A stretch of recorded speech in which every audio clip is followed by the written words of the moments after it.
question is, do you test and or treat for mites post-harvest? It depends with me because I have my personal bees and then I have my clients' bees. And my clients have many different opinions. They're very different people in very different environments.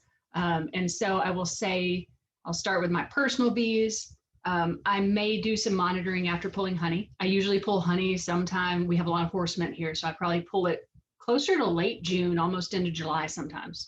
So we're into that summer. We're getting into a dearth ideally. I will say, if I do not do an alcohol wash or do a sugar shake, anything like that, I am kind of keeping an eye out on my bees. This is the time of year right after honey in Texas where you go from having a good bit of brood to very small amounts. And so a lot of the time what I will do instead of outright doing a monitoring method is I'm going to watch that.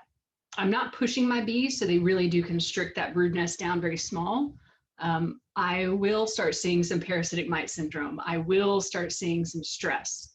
And the ones that I, in my opinion, deem too stressed, I will probably look at those to requeen rather than treat. My bees are treatment free, and I was just explaining this, that it may be, half my laziness and background for being treatment free. That's just my kind of slant on it.